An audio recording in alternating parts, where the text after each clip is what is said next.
Hello everyone and welcome back to a brand new video and welcome to round 4 of season 2 of our F124 Salvaging Sauber career mode. Yes, we're back this weekend here for the Japanese Grand Prix at Suzuka. If you missed out on the video that went live a few days ago from Albert Park, Australia, I would highly recommend going back and checking out. It's safe to say, I think it was not an ideal one for us. We got a mechanical failure on just lap 2. That was a bit of a problem. Sorry, lap 3 even. It was pretty much the earliest it's possible to get an engine failure inside this game. So, yeah, the opening 3 races have certainly been very, very different to each other. Oscar Piastri still leads the World Championship 1 point ahead of his teammate Sergio Perez. Max Verstappen claimed his first win of the year ahead of Lando Norris as well. So far this season, we've had 3 winners from 3 different teams, which is pretty good going. We are down to P5 overall, 4th in the Constructors right now, just 1 point ahead of Ferrari. But the upgrades are coming thick and fast on the car as well. As you can see, we are basically level now with Mercedes and Aston Martin. And when we get another upgrade on the car, we should be in line with Ferrari as well. So yeah, we really do have a car that can fight this season, and hopefully that will continue for the foreseeable. Get yourself subscribed if you're new. We're trying to hit 7k subs before F125 comes out in just a few weeks' time. And yeah, let's do this thing. This is a circuit where sometimes you see something truly exceptional behind the wheel. We've seen it from Vettel, we've seen it from Verstappen. It is a remarkable place to watch a car at speed. Welcome to Suzuka. We're qualifying for the Japanese Grand Prix. Well, here we are then, back in one-stop qualifying here from Suzuka, and this is going to be a really, really tricky session. Wet weather on Saturday, but it is meant to be dry come Sunday afternoon, so the real question is going to be, how much do you compromise your setup? How far down the grid do you want to qualify, but still hopefully carve your way back through in the race? Of course, we all saw in the real-life Japanese Grand Prix a few weeks ago just how difficult it can be to make moves around this venue, so we will be hoping let's try and qualify as high up the order as we possibly can. Free practice was actually in intermediate conditions as well, so there was a bit more grip then than what there is now, and you can just see really slip sliding our way up towards the first Degner there. This is going to be a real session of kind of where the great drivers separate themselves from the average ones, and with lines like that, I'm definitely proving myself to be more of an average driver at the moment. Down in towards the hairpin, try and get the car tucked in, hoping we're going to have good straight line speed around the second half of the lap. So you just try to avoid the wheel spin there down through Spoon. Really, really tricky at the moment in the first half of the lap to get anything, kind of any confidence out of the car. But as we make our way through Spoon Corner there, nice and tidy through the first part of the apex, hopefully try and get the power down on the exit there. Really nice hookup actually, and we'll try and carry that speed right the way down in towards the final couple of corners of the lap then. I assume 130R will probably still be flat out even in these conditions. Yes, it is. Quick flick of the steering wheel on the way in. Brake just over 100 meters out as we dive our way through the Casio Triangle then. A terrible lap. Oh, made even worse with a huge slide out of the final corner. We're basically having a crash towards the line. We keep our foot in, and somehow we end up P16. Well, there we go. Max Verstappen will claim pole position ahead of Oscar Piastri. Lando Norris in P3 there, but disappointment for Sergio Perez. He's had an absolutely terrible lap because he has qualified in P8. Sorry, I completely missed him there a little bit further up the order, but yeah, definitely for Sauber this weekend, this has been a terrible, terrible start. You know, we qualified 10th and 11th last time out. This time around, we end up 16th and 17th here, so clearly the wet weather not suiting the car very well. Alex Albon out qualifying us by just 1,000th of a second. That's a little bit annoying. But yeah, we are expecting a dry race Sunday, so hopefully we can stay out of trouble and get back to the points. As of 2022, 12 champions have been crowned at the Japanese Grand Prix. Who will be tasting glory today at the flag? The lights go out in a few moments' time. It's time to see how our drivers are stacking up after yesterday's exciting qualifying session. World champion Max Verstappen starts from pole position, edging out Lando Norris, who'll start from P2. Moving on to the rest of the grid, we have Hamilton, Russell, Leclerc, Perez, Stroll, Sainz, Gasly, Ocon, Oscar Piastri, Tsunoda, Ricciardo, Fernando Alonso, Albon, Mr. Monaco, Bottas, Hulkenberg, Joe, and Logan Sargent. That's it then. It's time to go racing as we head down trackside for today's race. Well, here we are then down on the grid, ready for the Japanese Grand Prix, I should say. P16, not ideal. And the team, yeah, there's not a chance I want to use soft compound tyres here. They will just overheat so badly. I think we are much better sticking with the medium and then moving over to the hards later on. We know we've got a car that should hopefully move up the order around this circuit. So, yeah, we'll just stay out of trouble early on, hopefully. And, you know, what we need really is the start like we had at Australia last weekend. We gained a lot of spots there. But plenty of other cars with some grid penalties as well. So it is a bit of a mixed-up grid as we wait them for those 5 red lights. And the Japanese Grand Prix is going to be go then. Oh, we don't get off to a particularly good getaway there. The Haas and our teammates certainly do as we make our way down in towards someone. And Bottas just immediately try and turn across his nose. So I don't know if he just didn't realise that the Haas was side by side with him. The other one is going to try and move past us as well as we wind our way in towards the S's on lap 1. But yeah, considering we're on the harder compounded tyre, not the worst start I could have possibly had inside this game. Sort of Bottas, and I believe that's Hulkenberg, isn't it? Still going wheel to wheel. We will try and go back around the outside of Hulkenberg there, who clearly doesn't want the fight. Into the Degners on lap 1, and we'll kind of give up the place there when he probably didn't really need to have to. Oh, down into the hairpin we go. Kamui Kobayashi, I miss you, sir. Come back to Formula 1. We're going to try and take some inspiration from the last Japanese driver that got a podium at their home event here, but to the outside of Bottas will go. Well, actually dipping a wheel on the grass there, but yeah, Bottas, he should not be one of my rivals today as we will forcibly make the move happen. Our teammates so far yet to score a point in this series. I've scored almost 100, so slightly alarming from the other side of the garage. But yeah, straight line speed seems to be lacking as well. That's not really a surprise around this circuit. The AI love to run much less downforce than I ever would. But we've survived lap 1. We haven't lost a place either there as someone has a big lock up in front. Let's just focus on moving forward and not spinning out. It hasn't taken long then for the medium tyre to maybe prove itself to be a better race tyre here than the soft compound early on. Already closed up to the back of Alexander Albon, but closing in on the Williams is one thing. Getting around it is certainly a much more challenging other aspect. As you can just see the V-carbs there, I believe that is battling just in front of one of your Aston Martins. That's Fernando Alonso, of course, who took some grid penalties heading into today's Grand Prix. As you try and get the power down and open up the DRS.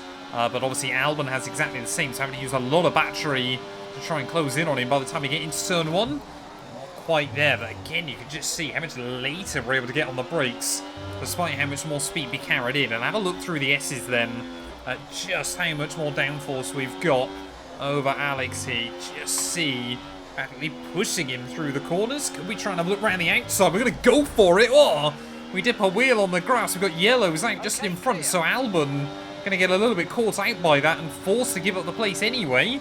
He does not want to go wheel to wheel into the Degners, but who is breaking down then in this race? It might be a car behind, it might be nobody at all. Valtteri has dropped out of the race. And again, Valtteri Bottas, the second time in 4 Grand Prix. What on earth is going on with Sauber at the moment? We've had 3 DNFs as a team in a row. This is not great if we want to fight for the championship. Oh, here we go. V-carbs now going for a battle down in towards turn 1. Tsunoda versus Ricciardo. And of course, I think I know which of the two of them the home crowd are going to be supporting. But there we go. I don't know which one's gone past the other, but either way, Alonso and I, much quicker cars than that V-carb right now, forced to watch on. So I wanted to see if we could do the same as what we did to Albon, but not enough grip. Oh, here we go again then, down in towards 130R. These two are really putting on a show right now.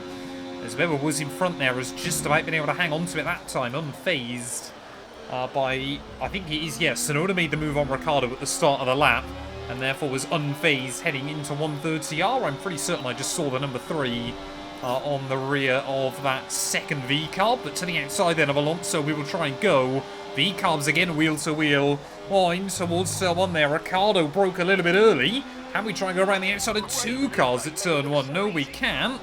So, Ricciardo again, we had to try and, show the nose there as he absolutely slams on the anchors in towards the S's. Not too sure what's going on there. Now we'll try and have a look around the outside. Again, dip a wheel, but we were there. I mean, we were there on the inside of him. Tried to turn across me. We hold firm. A bit of wheel banging. Ricciardo will come off second best. And, well, I'm kind of... My mindset there is we were alongside. I was going to give him room. He sort of returned in kind. Well, I'm hoping then Tsunoda, of course, has no DRS in front of him. So will be a little bit of an easier overtake. I mean, it is Suzuka if you want to make a move happen. You've pretty much always got to get your elbows out around this venue, but as we round our way... Oh, there you go. That'll make life even easier. Tsunoda into the pit lane then. Wonder how many other cars. Well, the other Sauber's out of the race, and I'm not pitting yet, so Mark is clearly talking out of his behind. We've got a bit of a battle going on in front, though, as the McLaren will make the move on the Alpine. I'm about 90% certain it's Oscar Piastri just in front of me. Well, if we were going to make the switch over to the hard compound tyres, this would be about the stage in the Grand Prix that you would expect us to be pitting.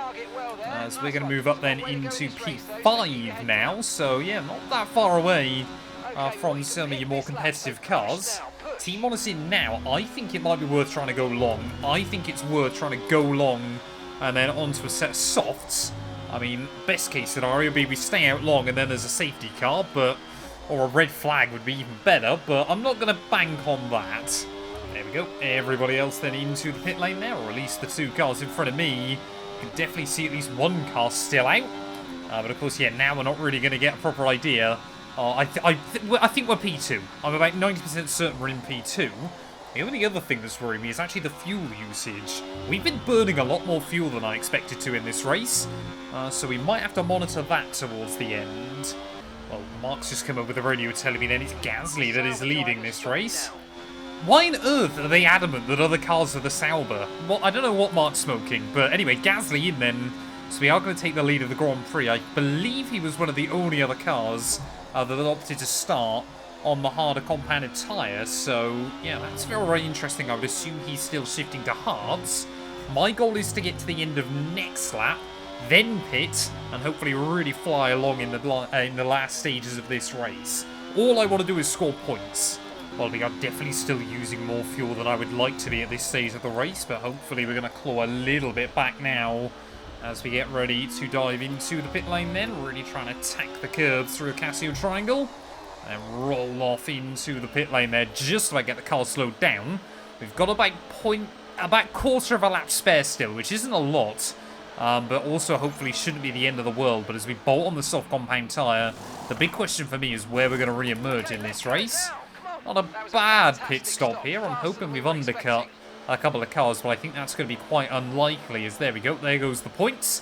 That little gaggle of cars there just in front. Oh, and annoyingly, we've come out way down the order behind Alex Albon again.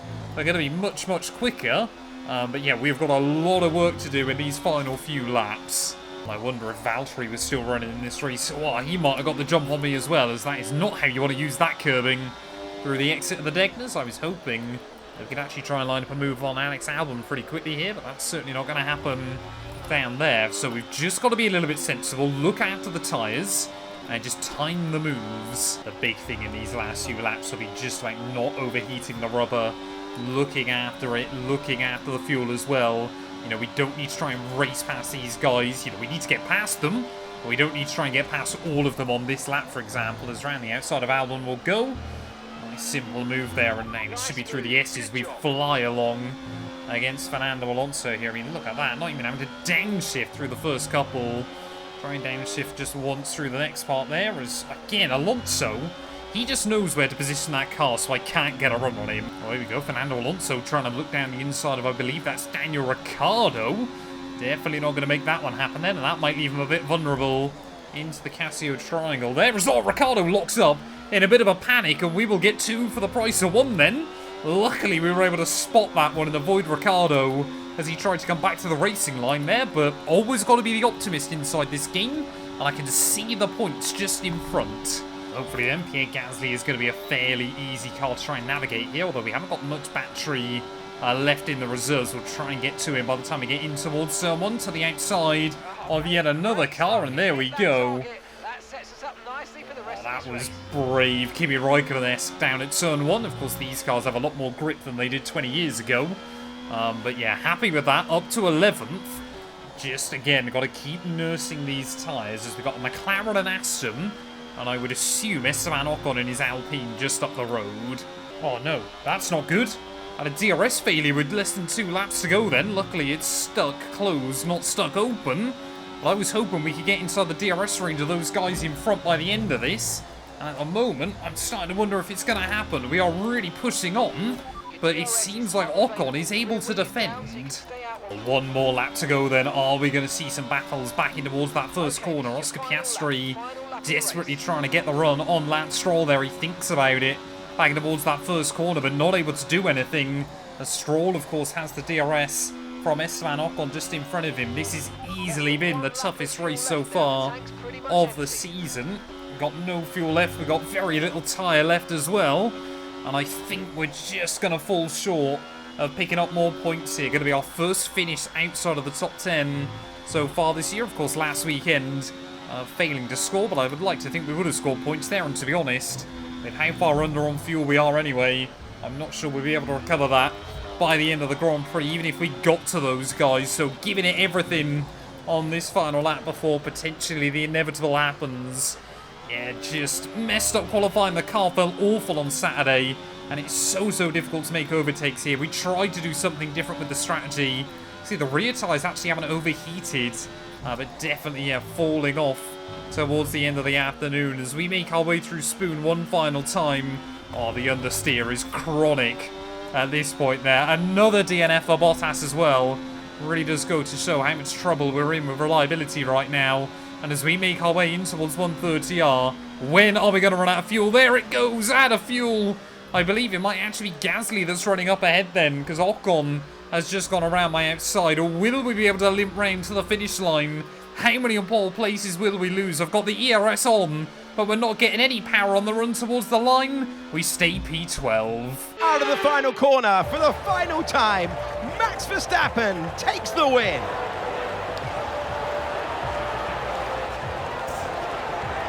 And that's 2 wins in a row now. It's the start of potentially something special, but they can't get ahead of themselves just yet. It's a long way to go.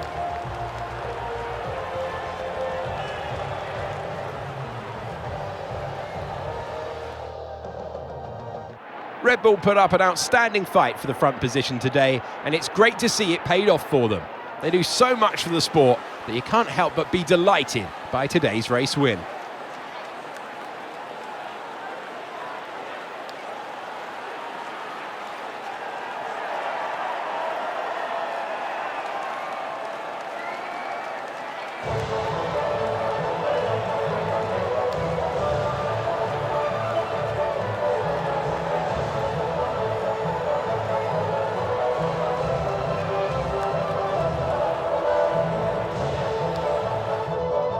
Well, there we are. Max Verstappen dominating proceedings here at Suzuka, ahead of Charles Leclerc and Lewis Hamilton in the end. McLaren, they had no answer for Red Bull this weekend. Oscar Piastri, by virtue of his grid penalties. Perez, a decent recovery drive to P4, just ahead of Lando Norris and George Russell. Gasly, yeah, picking up those big points for Alpine. Esteban Ocon still has a worst finish of 11th so far this year, but he will be disappointed not to pick up more points. And like I said, trying to manage the tyres, a bad qualifying, the fuel, everything like that, it just kind of all fell apart for us right at the end of the GP. But very disappointing nonetheless. What does that do to our standings? Well, it means Verstappen now to the top of the table, 11 ahead of Perez, 21 clear of Oscar Piastri, who is still just 1 ahead of his former teammate. Leclerc and Russell both jumped myself. Hamilton now and I tied on 27 points apiece as the 2 Spaniards tied on 18, just a little bit further back. Good points for Pierre Gasly, first points of the year for Lance Stroll as well, and constructors-wise there, Red Bull now 10 points clear of McLaren at the top of the table, as Mercedes and Ferrari both pull away from us with a rather healthy margin as well there. Like I said, a tough old race, but we will come back stronger. Thank you all so much for watching. If you have enjoyed, please do make sure to leave a like, get yourself subscribed, and we'll be back very soon ready for, I believe, the Emilia-Romagna Grand Prix.